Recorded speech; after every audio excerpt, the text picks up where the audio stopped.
Hello guys, क्या होगा कि एक दिन आप उस गेम के अंदर रिबॉर्न हो जाओ जिसे आप खेला करते थे। ना तो आप यहाँ पे कोई हीरो होगे और ना ही कोई साइड कैरेक्टर। आप रिबॉर्न हुए होगे तो एक स्टार्टर क्वेस्ट की एक विलन की फैमिली के रूप में। जहाँ तक आपने गेम खेला होता है तो आपको इस कैरेक्टर के बारे में ज़्यादा पता भी नहीं होता है, इसलिए आप पूरी तरीके से टूट भी सकते हो और खुद को बचाने के लिए पूरा प्रयास भी कर सकते हो। तो ऐसा ही कुछ होता है आज की मांगा में। तो मांगा को स्टार्ट करते हैं।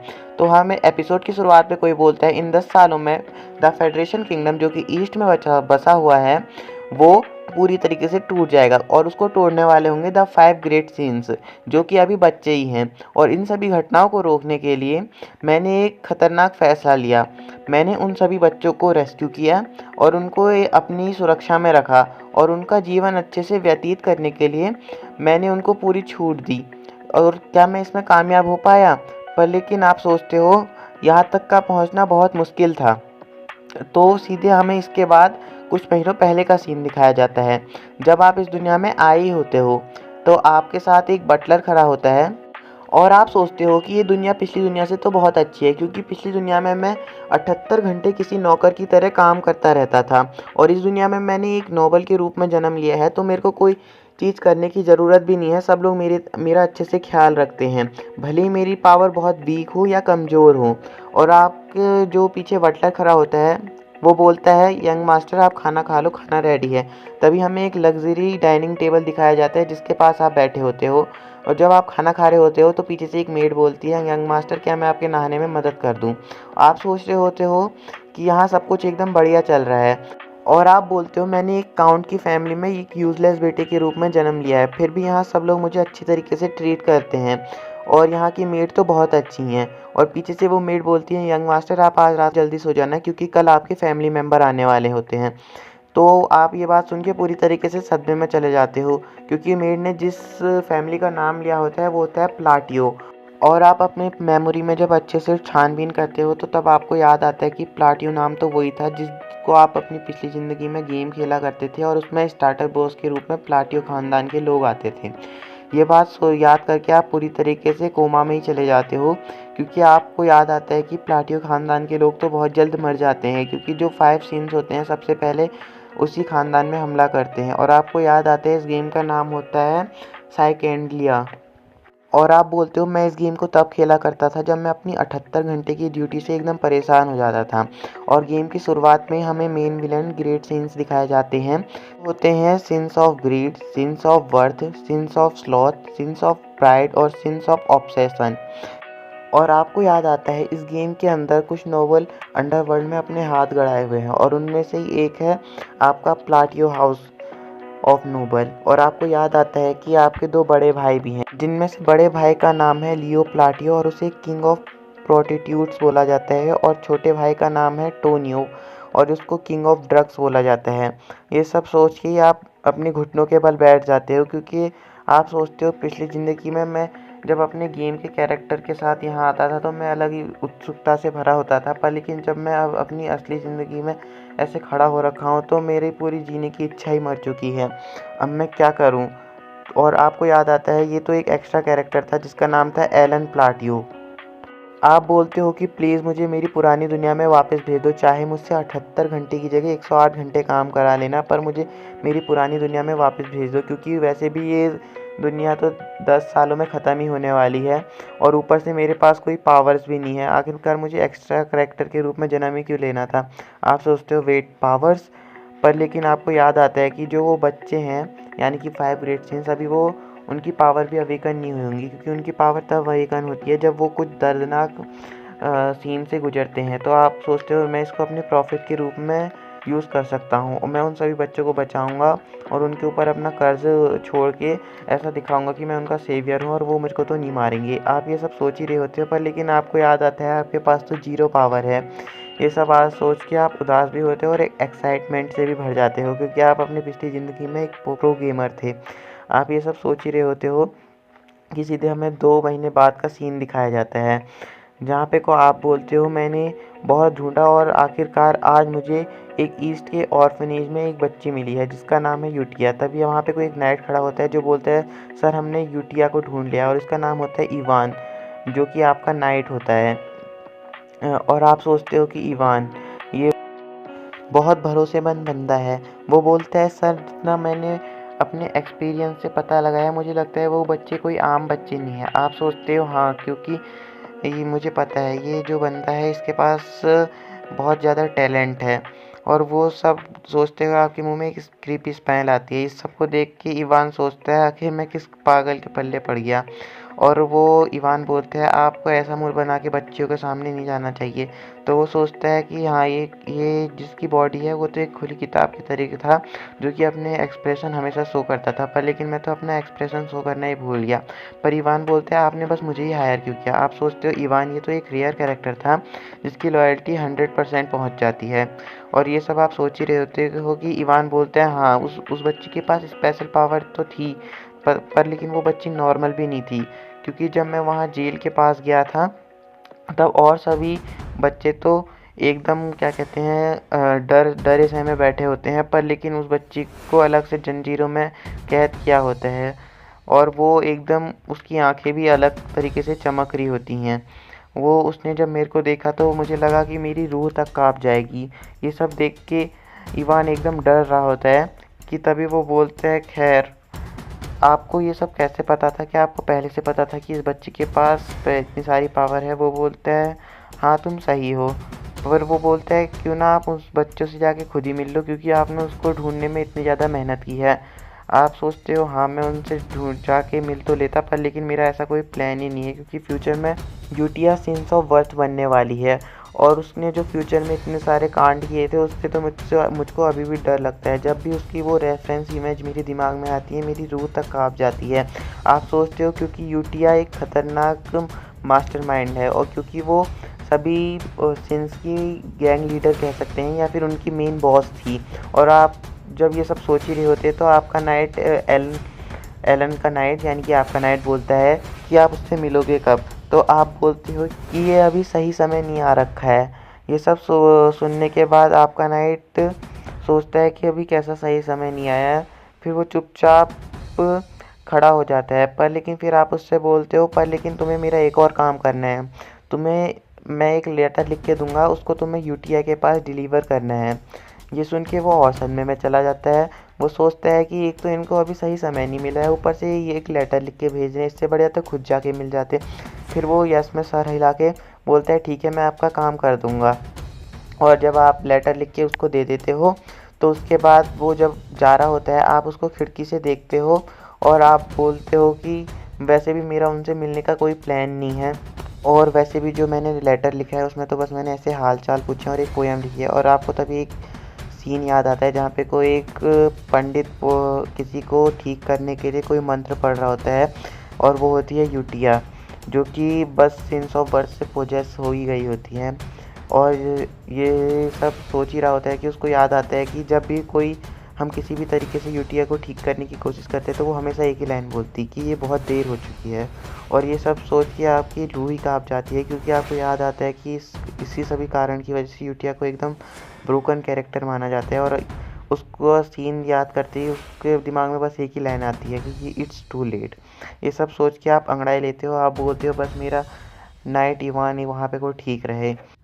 आप बोलते हो कि ये दुनिया बहुत ज़्यादा फैंटास्टिक भी है और बहुत ज़्यादा क्रीपी भी। यहाँ के बहुत ज़्यादा डार्क सीक्रेट भी हैं और यहाँ की बहुत ज़्यादा अच्छी मज़ेदार चीज़ें भी हैं। और तभी हमें दूसरी तरफ का सीन दिखाया जाता है जहाँ पे कोई यूटिया वो लेटर पढ़ रही होती है और युवान की पूरी नज़र उसी के ऊपर होती है।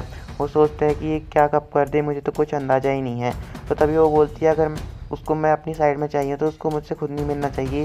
ये सब सुन के ईवान की एकदम फट जाती है। वो सोचता है कि आखिर में अब मैं क्या करूँ, उसने तो अपनी जैसी बच्ची को ढूंढ रखा है जो उसकी तरह पता नहीं कब क्या कर दे, पता ही नहीं चलता है। दोनों के दोनों सन की है। ये सब देख के ईवान की फट रही होती है, ऊपर से देखो कितनी क्रीपी लग रही है भाई।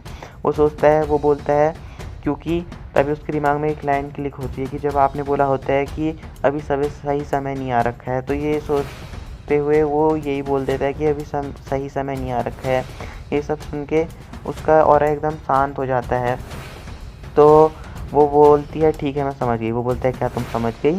वो सोचता है ये तो एकदम पागल है, कब क्या कर देती है कुछ पता ही नहीं चलता है। तो वो बोलती है आई सी, मैंने देखा। तो वहाँ पे को देखती है जहाँ पे को लिखा होता है तुम कभी भी अंधकार की ओर मत जाना, भले ही अंधकार कितना छुपे वो कभी ना कभी एक लाइट से टूट जाता है। ये सब सोच के वो उस लेटर को अपने गले से लगा लेती है। वो बोलती है master you are very interesting person. ये सब सोच के इवान की आई फट जाती है। वो अपनी तलवार की तरफ हाथ बढ़ा ही रहा होता है। वो सोचता है कि आखिर मैं क्या करने जा रहा हूँ, मैं एक बच्चे से डर गया। वो यूटिया बोलती है कि आखिरकार मुझे मेरे मास्टर मिल गए, मेरे लॉर्ड। और वो एकदम अच्छी सी स्माइल देती है। तो तभी हमें पता उसका वो दिखाया जाता है जहाँ पे को नाम यूटिया होता है और वो सिंस ऑफ बर्थ होती है। तो दूसरी तरफ आप इस सब बात से अनजान अपने बिस्तर में आराम से सो रहे होते हो। आप बाकी बचे 4 बच्चों की जानकारी इकट्ठा कर रहे होते हो। तभी वहाँ पे कोई इवान दौड़ के आता है और वो बोलता है सर हमने सेकंड बच्चे को बचा लिया है। आप बोलते हो हाँ उसका अच्छे से ख्याल रखना और उसको कोई भी कमी महसूस मत होने देना। वो और इवान बोलते हैं हाँ ज़रूर, वैसे भी हमने उसे इलीगल स्लेव मार्केट से रेस्क्यू किया है। तभी पीछे से कोई दरवाज़ा तोड़ के आता है, वो भी लाइक कि दया दरवाज़ा तोड़ दो। और वो होता है सेकंड बिग ब्रदर आपका। इसका नाम आज जानने की ज़रूरत नहीं है क्योंकि ये जल्दी मर जाएगा। तो इसका नाम जान के आप खाली अपनी मेमोरी वेस्ट कर रहे हो। वो आपको तंग कर रहा होता है। वो बोलता है तुम बेवकूफ़ से बच्चे यहाँ पे वो पढ़ने आए हो, कहीं तुम्हें ये जायदाद के लिए मेरे साथ लड़ाई तो नहीं करनी है, सोच लेना वरना मैं तुम्हें मार दूंगा। आप सोचते हो ये और मेरा बड़ा भाई आपस में हमेशा लड़ते रहते हैं, अगर मैं वैसे भी खड़ा हूँगा तो ये लोग मुझे मार देंगे। तभी आप माफ़ी मांगते हुए बोलते हैं नहीं नहीं मैं बस अपना ज्ञान बढ़ाने के पढ़ रहा हूँ। तभी वहाँ पे कोई चाकू फेंक के मारता है और वो होता है आपका फर्स्ट बिग ब्रदर। और उसका नाम भी जानने की ज़रूरत नहीं है, ये भी जल्दी मर जाएगा। और आप सोचते हो कि हाँ ये दोनों बहुत जल्दी मर जाते हैं क्योंकि ये दोनों जायदाद के लिए आपस में लड़ते रहते हैं कौन वारिस बनेगा करके। और जैसे ही वो आता है वो दोनों आपस में एक दूसरे के ऊपर छुरी और खंजर रख के लड़ने लगते हैं। आप चुपचाप वहाँ से निकलते हो। आप सोचते हो कि यहाँ कुछ बुरा हो जाए उससे पहले मुझे यहाँ से भाग जाना चाहिए। आप सभी गेम की स्टोरी याद करते हो जहाँ पे कोई सब क्वेस्ट होता है कि ये फैमिली एकदम बहुत ज़्यादा वो ख़राब फैमिली है, यहाँ सबके कहीं ना कहीं गैर कानूनी धंधे में हाथ है। पर लेकिन जो आप जिस कैरेक्टर के अंदर रिबॉर्न हुए होते हो वो उसका कभी जिक्र ही नहीं किया होता है क्योंकि वो बस साइड कैरेक्टर था जो कि कभी ना कभी आता था और गायब हो जाता था। और आप सोचते हो ये दोनों बहुत खतरनाक हैं, एक ड्रग्स का बिग डीलर है तो दूसरा प्रोस्टिट्यूट किंग है। आप वहाँ से चुपचाप निकलने की में ही अपना फोकस रखते हो और आप जैसे ही बाहर पहुँच जाते हो वहाँ पे कोई एक खतरनाक लड़ाई का धमाका होता है। आप सोचते हो अच्छा हुआ मैं निकल गया और इवान आपको शाबाशी दे रहा होता है। तभी आप सोचते हो मुझे खुद को बचाने के लिए बाकी बच्चों को जल्दी ढूंढना पड़ेगा और आप सीधे आके सोफे में लेट जाते हो। आप सोचते हो कितनी ज़्यादा थकान है। तभी इवान बोलता है सर आप कुछ और काम क्यों नहीं करते हो। तो आप सोचते हो बहुत ज़्यादा थकान हो रखी है, क्या बोल रहा है ऐसा। तभी इवान बोलता है सर हमने जिसको इलीगल स्लेव मार्केट से बचा रखा था वो भी कोई ऑर्डिनरी बच्चा नहीं लग रहा है, वैसे आपने उसको ऑर्फनेज में क्यों रखा है अगर वो स्लेव मार्केट से छूट के आया है तो आप बोलते हो वो सोचता है खाली क्यों बोल रहे हैं। तभी आप बोलते हो कि हाँ वो ऑर्डिनरी बच्चा तो नहीं है। तभी आपको स्टोरी लाइन फिर से याद आती है क्योंकि वो भी सिंस ऑफ स्लॉथ था जो कि ऐसे उन ग्रेट सिंस में से एक था। और वहाँ पे एक किंगडम था जहाँ पे कोई एक इलीगल स्लेव मार्केट था जहाँ पे को उसे बेचा गया था, मतलब बेचा तो क्या ही गया था, उसको किसी लोगों ने पकड़ लिया था और उसको हमेशा रईस लोग लेते उसको पीटते और वापस स्लेव मार्केट में दे जाते। इसी सभी दर्द और चोट के कारण वो सेंस ऑफ स्लोथ में बदल गया था और उसने जैसे उसकी पावर अवेकन हुई उसने सबसे पहले उन्हीं लोगों को मार दिया। और आप जब भी उस बात को सोचते हो आप सोचते हो कितना खतरनाक लगता था क्योंकि उसके जो इनविजिबल धागे थे वो उन लोगों को खुद को मारने पे ही मजबूर कर देते थे। आप सोचते हो ये सेकंड मेन बॉस था और आपको लगता है मैं इससे ना ही मिलूँ तो और अच्छा है, जैसा आप यूटिया के समय सोच रहे होते हो। और तभी इवान बोलता है सर आप ऑर्फनेज में कब जाओगे, आप की जो चाय पी रहे होते हो वो भी हलक से नहीं उठती होती है। ये बात सुन के आप सोचते हो मैं उन बॉस से मिलने जाऊंगा तो क्या हो जाएगा।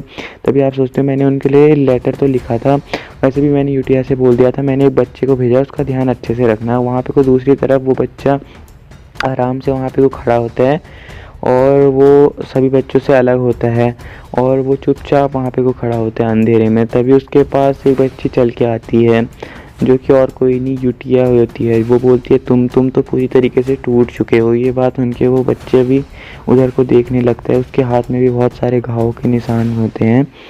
और तभी वो हमें उसको दिखाया जाता है जो कि बहुत ज़्यादा खूंखार ही लग रहा होता है। तभी यूटिया बोलती है, कॉन्ग्रेचुलेसन, तुम्हें ग्रेट मून ने चूज़ किया है। मतलब इस बच्चे की अलग ही चल रहे हैं, ग्रेट मून ने चूज़ किया है करके बोल रही है, अलग ही लेवल के। तभी वो कुछ तो जादू टोना सा करती है जिससे उसको बिना दर्द सहे वो सेंस ऑफ स्लॉथ की पावर मिल जाती है, क्योंकि उसने वो दर्द तो पहले ही वैसे सह रखा है, फिर भी उतनी हाई लेवल कंडीशन तक का पहुँचे बिना उसको वो वाली पावर मिल जाती है। तभी उसके पास हाथ बढ़ाते हुए बोलती है, आओ मेरी गैंग में शामिल हो जाओ। और वो वहाँ अलग ही दर्द में होता है क्योंकि उसकी पावर अवेकन होने वाली होती है। और यूटिया आपका लेटर पढ़ते हुए सोचती है, अब मैं शायद उनके लिए एक लेटर रिप्लाई भेजूंगी। और वो चांद की तरफ वो लेटर करके दिखाती है जिसमें ऐसे बहुत कुछ लिखा होता है। तभी वो यूटिया बोलती है, ये लाइट कितनी ज़्यादा चमक रही है। तभी हमें वापस आपके मेंशन का सीन दिखाया जाता है जहाँ पे को इवान दौड़ते दौड़ते सर एरन करते हुए आपको ढूंढ रहा होता है। तभी आप सोचते हो लगता है कि इसको तीसरा बच्चा भी मिल गया। तभी वो बोलते हैं, एक बहुत बड़ी गड़बड़ हो गई है। आप सोचते हो कैसी गड़बड़ हो गई। वो बोलता है, वो इसका मतलब मेरा मतलब है कि सेकंड यंग मास्टर मर गए हैं। और आप सोचते हो क्या मेरी इस दुनिया में आने के कारण इतना बड़ा गड़बड़ हो गई है क्या, वरना ओरिजिनल स्टोरी में तो इसका इतनी जल्दी नहीं मरता है, इसका मतलब गंदगी है, ऐसा ही कुछ। तभी हमको दिखाया जाता है जहाँ पे वो मरा होता है उसके आसपास धागे लगे होते हैं। तभी आप सोचते हो वो इतनी जल्दी मर कैसे सकते हैं। और हमें दूसरी तरफ का सीन दिखाया जाता है जहाँ पे को आप उसके फेयरवेल में पहुँच गए होते हो और आपको वहाँ पिता बैठे होते हैं जहाँ पे को उसके आजू बाजू एक एक लड़की होती है। मतलब ये बंदा भी खतरनाक है। आप सोचते हो ये पूरी फैमिली अजीब सी है। यहाँ पे को इसका इतना बुढ़ा पिता भी, ये भी अंडरवर्ल्ड में हाथ लेके बैठ रखा है। आप सोचते हो मुझे इस दुनिया में आना था तो इसी घर में क्यों होना था। तभी आप सोचते हो कि ये इतनी जल्दी मर कैसे गया है, क्योंकि जहाँ तक का मुझे याद है कि मुझे गेम में तो दिखाया गया था कि ये दोनों भाई आपस में लड़ रहे थे, तब बड़े भाई ने बहुत दिनों की लड़ाई के बाद छोटे भाई को मार दिया था। और वो रोते हुए बोलते हैं, आखिरकार इतने साल की मेहनत मेरी काम होगी। और यहाँ पे को खतरनाक हंसी हंस रहा है और वो सोचता है कि जो भी हो इस दुनिया में, जो भी चल रहा है, मुझे क्या, मुझे तो बस उन 5 बच्चों को ढूंढने में फोकस करना है, बस मेरा ये एक ही काम है। तभी हमें सीधे 1 साल बाद का सीन दिखाया जाता है जहाँ पे को हमें पता चलता है जो आपके सेकंड ब्रदर का ड्रग्स का धंधा था उसको पहले ब्रदर को पास ऑन कर दिया है, मतलब उसको दे दिया गया है। और आप यहाँ पे को चुपचाप बैठ के रिसर्च में लगे होते हो और आप सोचते हो कितना अच्छे दिन चल रहे हैं, कितने पीसफुली सारे दिन चल रहे हैं, कोई मुझको परेशान करने भी नहीं आता है। तभी आप यूटिया का लेटर पढ़ते हो। तभी आप सोचते हो यहाँ पे को सब कुछ बढ़िया चल रहा है। यूटिया ने लिखा है कि यहाँ पे को सभी बच्चे अच्छे से ग्रो कर रहे हैं और आपने जिस दूसरे बच्चे को भेजा था वो भी अब सबसे घुल मिल कर बातें करने लग गया है। तभी आपने सोचा कि ये एकदम बढ़िया चल रहा है। वैसे भी मैंने उसको हर दिन की खबर देता हूँ और वो भी मुझको हर दिन की खबर देते रहते हैं। तभी इवान बोलते हैं, हमको तीसरे बच्चे की लोकेशन के लिए कुछ क्लू मिले हैं। आप बोलते हो एकदम सब एकदम स्मूथ चल रहा है, ये दिन तो बहुत ज़्यादा अच्छे से गुजर रहे हैं। और आप मन ही मन सोचते हो आखिरकार मैं खुद को बचाने में सक्सेसफुल हो पाऊँगा। तभी आप सोचते हो काश ये दिन ऐसे ही रहते हैं, पर लेकिन ये दिन ऐसे नहीं रह सकते, मुझको और रिसर्च करके सभी बच्चों को ढूंढना होगा। हमें दूसरी तरफ का सीन दिखाया जाता है, कोई अपने गले में तलवार घोंप देता है। तभी हमें 2 लोग आते हुए दिखाई देते हैं जो कि बोलते हैं हमें उस प्लाटियो फैमिली के सबसे छोटे बच्चे को मारने का ऑर्डर मिला है। तभी वो लोग अपने सामने खूनी तमाशा देख के एकदम हैरान हो जाते हैं। तभी वहाँ से कोई हेल्प के लिए चिल्लाता है और वो बोलते हैं, नहीं नहीं ऐसा मत करो। वो सभी लोग अपने आप ही अपनी तलवार को अपने गले में डाल के मार रहे होते हैं। ये सब देख के वो लोग हैरान हो रहे होते हैं और तभी वो लोग आजू बाजू देखते हैं और हेल्प के लिए दर्दनाक चीखें छोड़ रहे होते हैं। तो उनमें से जो लंबे बाल वाला होता है वो इधर उधर देख के सोच रहा होता है आखिर यहाँ चल क्या रहा है।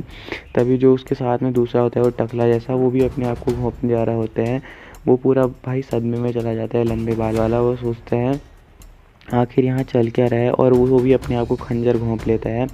तभी हमें दिखाया जाता है इस सब के पीछे एक बच्चा होता है जो वहाँ पे वो खड़ा होता है और इसकी पावर देख के समझ गए होगी कौन है ये। और तभी हम देखते हैं वहाँ पे कुछ जितना भी लोग होते हैं उनमें से किसी का भी जीने का निशान नहीं दिख रहा होता है और वो होता है वही नया बच्चा। और उसके साथ आती है यूटिया जो कि बोलती है बहुत बढ़िया, तुम्हें मज़े आ रहे हैं मुझे लगता है। और वो एकदम इमोशनलनेस खड़ा होता है और वो सोचता है आखिरकार मैंने यहाँ गंदगी का सफाया कर दिया है। और वो यूटिया बोलते हैं देखो यहाँ पे वो कितना खूबसूरत चांद दिख रहा है।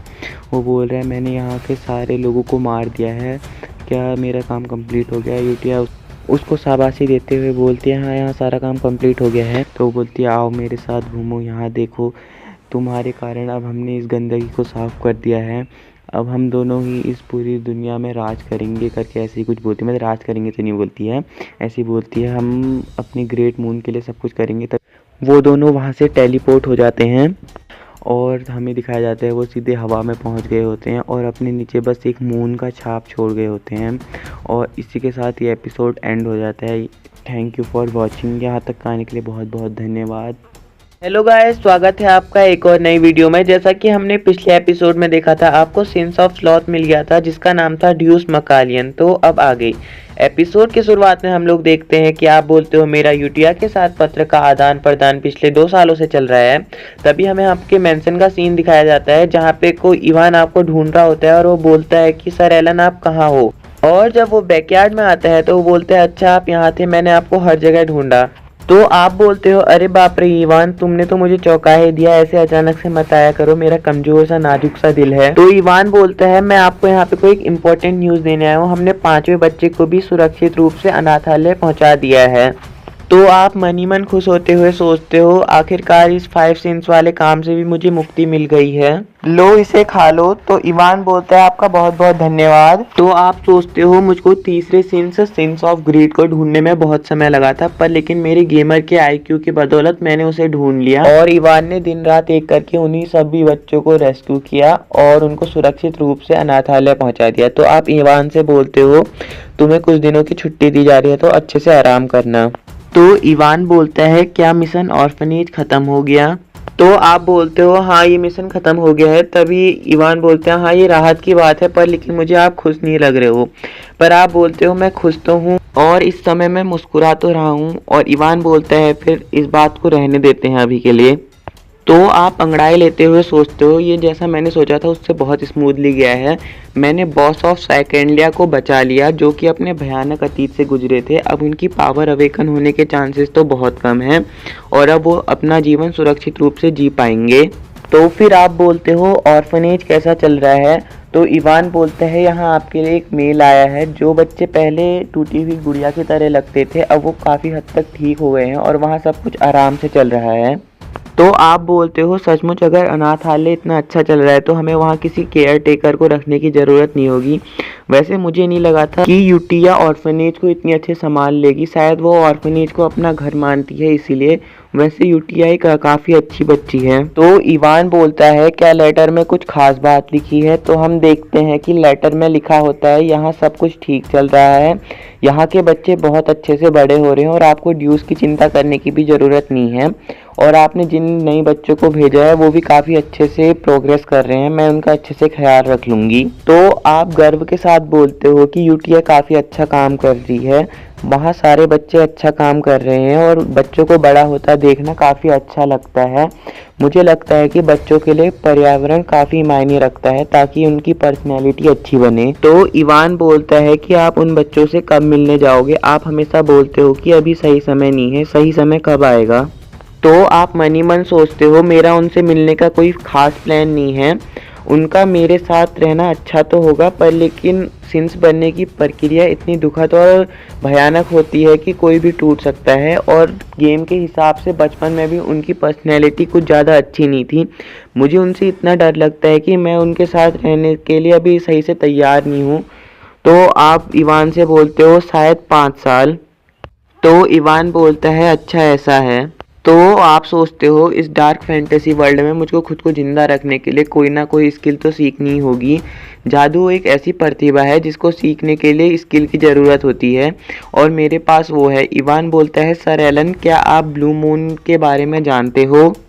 आप बोलते हो ब्लू मून क्या है, मैंने इसके बारे में कभी सुना नहीं है। इवान बोलता है वो एक ऐसा संगठन है जो हाल फिलहाल में अपराधियों का पर्दाफाश करने के लिए फेमस हुआ है। आप बोलते हो बढ़िया तो है, वैसे भी वो समाज से गंदगी को साफ कर रहे हैं। और आप मनी मन सोचते हो ब्लू मून के बारे में मेन स्टोरी में कभी जिक्र नहीं किया तो वो जल्दी गायब हो जाएगा क्योंकि मेन स्टोरी तो जल्दी शुरू होने वाली है। इवान बोलता है इतना ही नहीं, वो लोग कुछ नोबल को भी मारते हैं और इसी वजह से मैंने आपको ब्लू मून के बारे में बताया। तो तभी आप इवान से बोलते हो कल से तुम मेरे कमरे के नज़दीक वाले रूम में ही सोओगे। और हमें दूसरी तरफ ऑर्फनेज का सीन दिखाया जाता है जहाँ पे कोई बोलता है ब्लू मून की सीक्रेट मीटिंग को स्टार्ट किया जाए। तो वहाँ हमें यूटिया दिखाई जाती है जो कि बोलती है नॉर्थ में किसका काम था। तो तभी हमें एक कैट गर्ल दिखाई जाती है जो कि बोलती है मैंने वहाँ सब कुछ संभाल लिया। और हमें पता चलता है ये होती है सिंस ऑफ प्राइड, इसका नाम होता है सियोलैंग। और वो बोलती है देखा किसी को पता भी नहीं चला कि मैं कौन हूँ। वैसे मुझे ये आउटफिट बहुत पसंद आया है जो कि रीनी ने मेरे लिए बना रखा है। मैंने उन लोगों से बोला था अगर वो मेरी आंखों का कलर बता दे तो मैं उन्हें जिंदा छोड़ दूंगी, पर उनमें से किसी को भी नहीं पता था मेरी आंख का कौन सा कलर है। तभी हमें वहाँ एक और लड़की दिखाई जाती है जो कि बोलती है मैंने वहाँ सारी डेड बॉडी को क्लीन कर दिया है। और ये होती है सिंस ऑफ ग्रेट रीनी। तभी हमें वहाँ एक और लड़का दिखाया जाता है जो कि बोलता है मैंने यहाँ साउथ को भी क्लीन कर दिया है। वहाँ एक इलीगल ह्यूमन एक्सपेरिमेंट लैब थी और एक ग्रुप था जो कि लोगों को परेशान करता था, मैंने उन सभी को बिना ट्रेस के मार दिया है।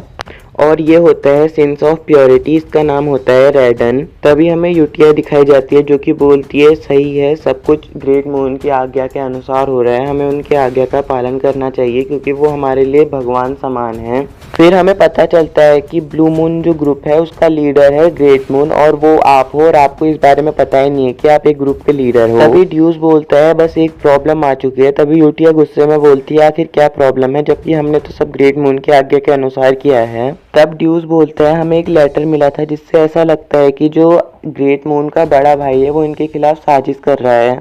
तब यूटिया गुस्से में बोलती है क्या सच में अगर ऐसा लिखा है तो मुझको एक बार लेटर दिखाना। तब हम देखते हैं लेटर में लिखा होता है काउंट के मरने के बाद एलन ओटिस को भी जहर देके मार देना। उसके बाद हम देखते हैं यूटिया से एक खतरनाक ऑरा निकल रहा होता है जिससे सभी बच्चे कांप रहे होते हैं। यूटिया बोलती है सही में तुम सच बोल रहे थे। फिर हमें डायरेक्ट 2 दिन के बाद का सीन दिखाया जाता है। हम देखते हैं कि इस बार आप किसी और के फ्यूनरल में आए होते हो। हम देखते हैं यहाँ पे को आपके पिता मर चुके होते हैं। तो आप बोलते हो काउंट प्लेटियो मर चुका है। हमें पता चलता है कि आप बोलते हो ये पक्का आपके बड़े भाई ने किया होगा क्योंकि उसको गद्दी के लिए सबको अपने रास्ते से हटाना पड़ेगा, इसलिए वो अब जल्दी मुझको भी मारेगा। तभी हम देखते हैं कि साइड में कोई बोलता है क्या इसके पीछे ब्लू मून का हाथ है। हम देखते हैं कि आपका बड़ा भाई सबसे बोल रहा होता है कि रात के समय ब्लू मून के लोग आए थे और उन्होंने आपके पिता को मार दिया, पर लेकिन सच्चाई तो आपको ही पता है। तो तब हम देखते हैं आप मनी मन सोचते हो मुझे यहाँ से जल्दी निकलना पड़ेगा। हम देखते हैं जब आप वहाँ से निकल रहे होते हो तो आपका बड़ा भाई आपको तिरछी नजरों से देख रहा होता है और वो बोलता है अगला टारगेट तुम हो। जैसे ही आप अपने मेंशन में पहुंचते हो आप अपना सारा सामान पैक करके रख रहे होते हो। तभी इवान बोलते हैं सर आप कहीं जा रहे हो क्या आप अपना सारा सामान पैक करने में मेरी मदद चाहोगे। तब आप बोलते हो मैं इस मेंशन को छोड़ के जा रहा हूँ और तुम भी मेरे साथ चलोगे, तुम भी अपना सारा सामान पैक करो। तो तब इवान बोलते हैं आखिरकार हम इतनी जल्दी कहाँ पहुँच जाएंगे। आप बोलते हो हम पूरी तरीके से साउथ में छुप जाएंगे। तो तब इवान बोलता है कि आपका मतलब रोड मील से है। तब हम देखते हैं आप चुपके से अपनी कैरल में बैठ के जा रहे होते हो और आप सोचते हो हाँ हमारा सफ़र रोड मील की तरफ होगा। फिर हम देखते हैं कि आपका बड़ा भाई आपको ऊपर से देख रहा होता है। वो बोलता है अगर तुम्हें ऐसे ही जाना है तो जाओ, मैं तुम्हें कुछ नहीं करूँगा, अपना जीवन अच्छे से जीना, बस मेरे रास्ते में मत आना। हम देखते हैं जब आप रोड मील में पहुंच गए होते हो तो आप अपने लिए एग टोस्ट बनाते हो। पीछे से इवान बोलते हैं सर एलन आपकी कुकिंग तो बहुत बढ़िया है। तब आप मनी मन सोचते हो यही तो आखिर असली ज़िंदगी है, यहाँ ना किसी का डर है ना किसी का खौफ, अच्छे से मैं अपना जीवन जी पाऊँगा। फिर हमें डायरेक्टली 3 दिन के बाद का सीन दिखाया जाता है। यहाँ पे को आप वापस काउंट के मेंशन में पहुँच गए होते हो और इस बार आप आए होते हो अपने बड़े भाई के फ्यूनरल में। तभी आप सोचते हो आखिरकार ये मर कैसे गया क्योंकि ओरिजिनल स्टोरी में तो ये जिंदा रहता है और आखिरकार ये मर कैसे सकता है, कहीं इसके पीछे ब्लू मून का तो हाथ नहीं है। तभी आप अपने बगल में खड़े नाइट से पूछते हो आखिरकार ये मर कैसे गया है। तो तभी वो आपसे इतना डर जाता है क्योंकि उसको लगता है कि आपने अपने पूरे परिवार को मारा है राजगद्दी पाने के लिए। वो बोलता है मुझे माफ़ कर दो, मैंने आपकी आंखों में देख लिया। आप सोचते हो आखिर यहाँ के लोगों को अचानक हो क्या गया है। तभी इवान बहुत सारे लोगों के बीच में से होते हुए आता है और वो बोलता है सर एलन क्या आपने राजगद्दी पाने के लिए अपने परिवार वालों को तो नहीं मारा है, क्योंकि यहाँ पे को सभी लोग यही बात कर रहे हैं। आप बोलते हो इवान तुम्हें मुझ पे भरोसा नहीं है, मैं तो पिछली रात तुम्हारे साथ ही था। पर लेकिन ये सोचने वाली बात तो है, आखिर वो मर कैसे गया। हम लोग उस टाइम का सीन देखते हैं जिस समय आप रोड मील के लिए जा रहे होते हो। तब इवान बोलता है अगर आप घर छोड़ रहे थे तो यहाँ पे को जाने के लिए तो बहुत सारी अच्छी जगह है, आपने रोड मील को ही क्यों चुना। तब आप मनी मन सोचते हो रोड मील एक ऐसी जगह थी जो ओरिजिनल स्टोरी में दिखाई नहीं गई थी, इसलिए मेरा वहाँ रहना ज्यादा सही रहेगा। वैसे भी मैंने 5 ग्रेट सिंस को बचा लिया है और दुनिया को खत्म होने से भी बचा लिया है और सब कुछ स्मूथ चल रहा है और वो सभी बच्चे अपनी लाइफ को एंजॉय कर रहे हैं। और रोड मील में एक प्लाटियो हाउस का विला भी है जो कि ना ज्यादा बुरा है ना ज्यादा अच्छा। वहाँ का मौसम और वहाँ के लोग बहुत ज्यादा अच्छे हैं। वहाँ की लाइफ मेरी लाइफ से तो अच्छी होगी, वहाँ ना थ्रोन के लिए लड़ाई होगी और मैं अच्छे से जी भी पाऊंगा। तब आप इवान से बोलते हो हर चीज के पीछे कोई ना कोई वजह होती है। तो इवान बोलता है इस बार मैं बेवकूफ नहीं बनूंगा, जब भी आपको किसी चीज के बारे में सोचना नहीं होता है, जवाब नहीं देना होता है तो आप ऐसे ही जवाब देते हो। तब आप बोलते हो इस बात को रहने देते हैं। हम दूसरी तरफ सीन देखते हैं, आपका भाई आपकी बग्गी को जाते हुए देखता है और वो बोलता है अपनी जिंदगी अच्छे से जीना, बस मेरे रास्ते में मत आना। अगर कोई और होता तो वो ऐसा ही बोलता, पर लेकिन मैं अलग हूँ, मुझे हर चीज अपने फेवर में चाहिए, इसलिए मैं किसी यूजलेस चीज को अपने पास नहीं रखूंगा। मैं तुम्हें इतनी आसानी से जाने नहीं दूंगा। तो वो अपने पीछे खड़े हुए बंदे से बोलता है अरमान उस अनोइंग पर्सन की कैरेज को फॉलो करो। तो अरमान बोलते हैं कि आपका मतलब मैं उसको फॉलो करके मार दूं। हमें पता चलता है अरमान लियो प्लाटियो यानी कि आपके बड़े भाई का राइट हैंड मैन होता है। तो तब आपका बड़ा भाई सोचता है अरमान मेरे सारे ऑर्डर को फॉलो करता था, वो कभी कोई क्वेश्चन नहीं पूछता था, तो ये अचानक से क्वेश्चन क्यों पूछ रहे हैं। तो वो बोलता है तुम्हारा काम है मेरे ऑर्डर को फॉलो करना, बस उसे फॉलो करो। तो तब अरमान अपनी तलवार को लियो के सीने में घोंप देता है और लियो पूछता है आखिर तुमने ऐसा क्यों किया, तुम्हारी ऐसा करने की हिम्मत कैसे हुई। तब अरमान बोलता है मुझे वॉर गेम खेलने में मजा आता है, अभी तक का तो सब कुछ बढ़िया चल रहा था। हमें अरमान के बारे में फिर से बताया जाता है, अरमान जो कि राइट हैंड मैन है लियो का और वो एक हिडन मेंबर है ब्लू मून का। और वो बोलता है मैं रेड मून के रास्ते में चल रहा हूँ, उनके लिए ब्लू मून एक स्वॉर्ड है और हम सब उनके ऑर्डर को फॉलो करते हैं और तुमने ग्रेट मून को मारने की कोशिश की है, इसलिए तुम्हें जिंदा रहने का कोई हक नहीं है। तो अरमान एक और स्वॉर्ड की स्ट्राइक मारते हुए बोलता है हमें खुद भी सोचने की परमिशन दी गई है, इसीलिए मैंने तुम्हारे उन शब्दों का इंतजार किया और मुझे टोटल 2 सालों का इंतजार करना पड़ा। तो लियो बोलता है भले ही मैं मर जाऊं पर लेकिन मेरे आदमी तुम्हें जिंदा नहीं जाने देंगे। तो अरमान बोलता है तुम्हारी इन शब्दों की वजह से तुम्हारे पूरे ग्रुप को खत्म करना पड़ेगा। कितनी अफसोस की बात है, तुम्हें ग्रेट मून ने एक मौका दिया था और तुम उसका भी अच्छे से यूज नहीं कर पाए। और अपना काम खत्म करने के बाद अरमान चांदनी रात में उछल के गायब हो जाता है। और हमें दूसरी तरफ रोड मील का सीन दिखाया जाता है जहां आप सो के उठे होते हो और सोचते हो कि रोड मील एक असली स्वर्ग है और आप बोलते हो एक और नया पीसफुल डे, जब मन करे तब उठो, जब मन करे तब खाओ। अब मुझे लग रहा है कि अब मैं एक असली नोबल हूँ, मुझे लगता है कि मुझे अपनी एक टोस्ट की दुकान खोलनी चाहिए। तब इवान बोलता है सर एलन आपके लिए एक टेलीग्राम आया है। आप बोलते हो ठीक है मुझे दे दो। जब आप उस टेलीग्राम को खोल के देखते हो आप बोलते हो आखिरकार इसमें लिखा क्या है ये। आप इतने शॉक्ड हो जाते हो, जो आप केक का पीस खा रहे होते हो वो भी नीचे गिर जाता है। हम देखते हैं उस टेलीग्राम में लिखा होता है आपके बड़े भाई लियो प्लाटियो की डेथ हो गई है, तो प्लीज उनके फ्यूनरल में आ जाइए। और आप वहां पहुंच गए होते हो और आप मनी मन सोचते हो फ्री ट्रायल पैराडाइज का वो खत्म हो चुका है और इस वजह से मुझे प्लाटियो हाउस में वापस आना पड़ा। और पता नहीं ऊपर से सभी लोग मुझसे इतना डर क्यों रहे हैं, मेरी सारी बातों में अजीब सा रिएक्ट क्यों कर रहे हैं। आपकी कंफ्यूजन तब दूर हो जाती है जब इवान आपके पास आके बोलता है सर एलन आप इसके पीछे मास्टरमाइंड कब से हो। आप तो ये शब्द सुन के जैसे जम ही जाते हो। आप सोचते हो दूसरे शब्दों में कहे तो मैं एक दूसरी खतरनाक सिचुएशन में फंस चुका हूँ और आप एक साइड में डिप्रेशन में बैठे होते हो।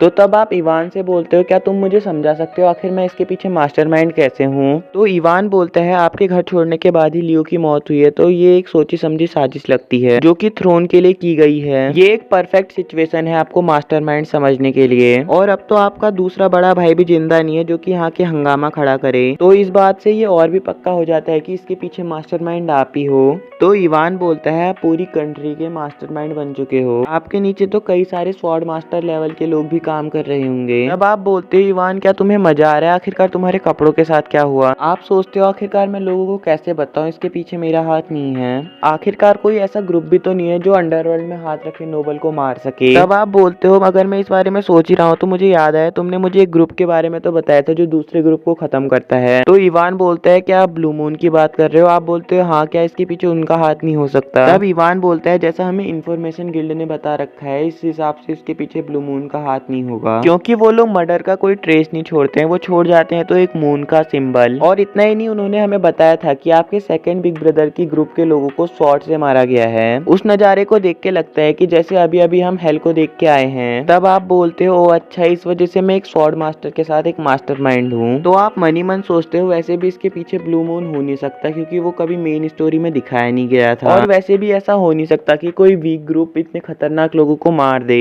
तो फिर आखिर इसके पीछे किसका हाथ है? तो तभी हमें दूसरी तरफ का सीन दिखाया जाता है, जहाँ यूटिया बोलती है तुमने वहाँ सारे निशानों को साफ कर दिया ना? तो रीने बोलती है मेरी तरफ की सारी चीजें मैंने साफ कर दी हैं। तो शियोलैंग बोलती है मैंने भी वहाँ सब कुछ साफ कर दिया, बस वहाँ लाशें ही लाशें बची हैं। तब हम देखते हैं ड्यूस आते हुए बोलते हैं हम वापस आ गए हैं, हमने ग्रेट मून की सेकंड बिग ब्रदर की पूरी आर्मी को खत्म कर दिया है। तभी ड्यूस के पीछे से रेडन आते हुए बोलता है जैसा कि बॉस ने ऑर्डर दिया था मैंने वैसा ही किया है, मैंने सबको बीच में से काट दिया है। तब यूटिया बोलती है गुड, सब कुछ परफेक्ट चल रहा है। और इस तरह वो ग्रुप खत्म हो गया जिसने कि असेंसिया किंगडम में अपना राज चलाया था। वो ग्रुप बस 5 दिनों के अंदर एक धूल में बदल चुका है। तब रेडन यूटिया के पास आके बोलता है मुझे नहीं लगता कि सफाई का काम अभी पूरी तरीके से पूरा हो रखा है। तब यूटिया बोलती है तुम्हारा क्या मतलब है? तो रेडन बोलता है मुझे उस ग्रुप से जुड़े और भी कनेक्शन मिले, मुझे लगता है कि अल्टिया डची भी उसमें पूरी गहराई से शामिल है। तो यूटिया बोलती है तुम लोगों को पहले से ही पता है कि मैं क्या बोलने वाली हूँ। तब हमें ब्लू मून के सारे मेंबर दिखाए जाते हैं जो कि असल में ग्रेट सिंस होते हैं। तब रेडन बोलता है कि हमें सारा काम छुप के अंधेरे में करना पड़ेगा। तब यूटिया चैन की सांस लेते हुए बोलती है अच्छा रीनी, इंफॉर्मेशन गिल्ड की तरफ सब कुछ साफ है ना? क्योंकि उसे इस बात का डर था कि ये बात ग्रेट मून तक का ना पहुंच जाए। तो रीने बोलती है इस बात को ब्लू मून से अलग हैंडल करा जा रहा है। हम देखते हैं शियोलैंग भी नई मिशन के लिए काफी ज्यादा एक्साइटेड होती है। तो ड्यूस भी बीच में बोल पड़ता है सारे गिल्ड एक तरीके से काम करते हैं। तो रीने ड्यूस को फुल इग्नोर मारते हुए बोलती है क्या हमें उन पे अपनी नजर गड़ाए रखनी चाहिए? तो यूटिया बोलती है हाँ, उन पर नजर बनाए रखना, ये बात किसी भी मामले में ग्रेट मून तक का नहीं पहुंचनी चाहिए। मैंने तुम लोगों को कई बार बता रखा है तो तुम लोगों को पता ही होगा ना। तब रेडन बोलता है ग्रेट मून के फैमिली वाले उनको मारने की कोशिश कर रहे थे, इसलिए हम लोगों ने उन्हें ऊपर पहुंचा दिया। हालांकि हमें इस बारे में कोई ऑर्डर नहीं दिया गया था। तब हमें यूटिया बताती है हम सब उनकी एक तलवार हैं और तलवार के पास खुद की सोचने की पावर नहीं होती है, तो हमें उनके सारे ऑर्डर को फॉलो करना चाहिए। और ये याद रखना कि हमें उनके सारे ऑर्डर को फॉलो करना है, क्योंकि वो सारी चीजें जानते हैं। और उनके खिलाफ कभी मत जाना। ये बात सुन के सारे सिंस मेंबर डर गए होते हैं, क्योंकि यूटिया बहुत खतरनाक ऑरा छोड़ रही होती है। तब ड्यूस मनी मन सोचता है यूटिया जैसी इतनी खतरनाक बच्ची बस पकड़े जाने के डर से घबराने लगती है, आखिरकार ग्रेट मून में ऐसा क्या खतरनाक बात है? तो ड्यूस अपने हाथ में पकड़े हुए लेटर को कस के पकड़ता है और बोलता है मैं समझ गया, उसकी लॉयल्टी एब्सोल्यूट थी। वो बोलता है सब कुछ ग्रेट मून के लिए, उस बंदे के लिए जिसने हमें बचाया है। उनका ठिकाना तारों के नीचे एक ऑर्फनेज में था। तो सीन शिफ्ट होकर हमें दूसरी तरफ का सीन दिखाया जाता है। आपका रिटायर लेने का सपना पूरी तरीके से अधूरा हो गया होता है और आप बोलते हो मेरे बस की नहीं है अब, क्योंकि फ्यूनरल के बाद से ही मुझे सारा लिटरेचर का काम करना पड़ रहा है। 1 महीने से मैं ज़ॉम्बी की तरह लगातार काम करे जा रहा हूँ। मैं तो बस बाहर जाके अपने पैसों से ऐश करना चाहता हूँ, जैसा कि सारे नोबल करते हैं। ऊपर से लियो की मौत 6 साल बाद होनी थी, पर लेकिन टाइमलाइन में गड़बड़ी के कारण उसकी मौत अभी हो गई है और मुझे बारिश के लिए अपनी तैयारी करनी पड़ रही है। और जैसे ही आप सोचते हो आपका सारा काम खत्म हो गया है, तभी दरवाजे में दस्तक होती है और बहुत सारे लोग सीधे अंदर आ जाते हैं, बहुत सारे काम के लिए डॉक्यूमेंट लाके। तभी आप गहरी सांस लेते हुए बोलते हो कि सब कुछ खत्म हो गया है, मेरी जिंदगी नर्क बन चुकी है। जब काउंट जिंदा थे तो ये लोग बहुत धीरे धीरे काम करते थे, पर लेकिन अब मेरे काउंट बनने के बाद ये शॉर्टकट भी नहीं ढूंढ रहे। पहले जैसे ये शॉर्टकट ढूंढते थे और धीरे धीरे काम करते थे, अब ये बहुत तेज काम करते हैं और कोई भी शॉर्टकट नहीं ढूंढते।